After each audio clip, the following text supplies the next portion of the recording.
بسم الله الرحمن الرحيم. رجعت لكم تاني في فيديو جديد عشاق الساعات الكاسيو ال159. حبيت النهارده اعرض لكم ساعة اسكيمي. تمام. السعر بتاعها طبعا اقل من الكاسيو الاوريجينال، بس مضمونة في المية. يعني انت لو حبيت تجيب حاجة كوبي مش اوريجينال يبقى هتخليك في سكيمي.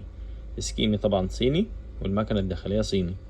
تيجي مثلا حبيت ان انا اعرض لكم الاتنين جنب بعض عشان تشوفوا فرق الاستراب، يعني في فرق في الشكل وفرق في الالوان، حاجه بسيطه من ناحيه الوش. تمام.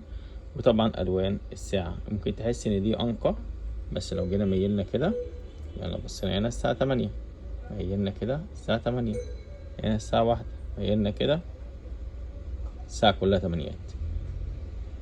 بصوا كده، ده الفرق ما بين الاصلي والتقليد. الماكينه دي اهم حاجه، دقه الوقت على مدار السنه، التأخير والتقديم والكلام ده كله. وبالنسبة للمية اسكيمي برضو جبارة في المية.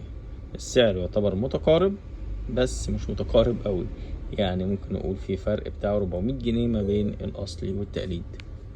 لو محتاجينها رقم 010 11 27 47 متاح شحن جميع المحافظات.